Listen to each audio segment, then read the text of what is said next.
Hello guys, আপনারা দেখছেন result Bangladesh official YouTube channel. আজ আমরা জানাবো জগন্নাথ বিশ্ববিদ্যালয়ের সি ইউনিটের ভর্তির ফলাফল সম্পর্কে। জগন্নাথ বিশ্ববিদ্যালয়ের সি ইউনিটের ভর্তি পরীক্ষা গত 28 ফেব্রুয়ারি অনুষ্ঠিত হয়। ভর্তির ফলাফল আজ 23 মার্চ 2025 ইংরেজি তারিখে প্রকাশ করা হবে। আপনারা admission.jnu.ac.bd অথবা januadmission.com এই ওয়েবসাইটে প্রবেশ করে আপনাদের সি ইউনিটের ভর্তির ফলাফল দেখতে পারেন।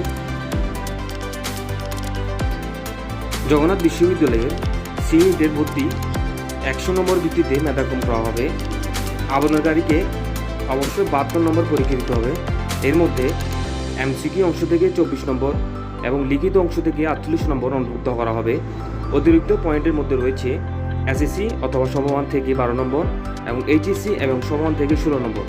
ভর্তির জন্য যোগ্য হতে হলে আবেদনকারীকে অবশ্যই ভর্তি পরীক্ষায় কমপক্ষে 40 নম্বর অর্জন করতে হবে।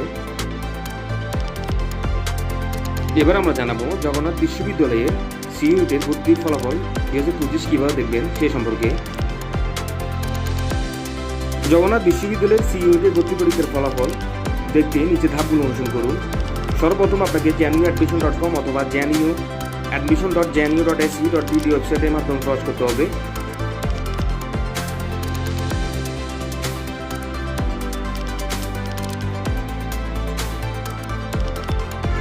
আশা করি বুঝতে পেরেছেন। আমাদের এই ইউটিউব চ্যানেলটিকে সাবস্ক্রাইব করার জন্য অনুরোধ করা হলো।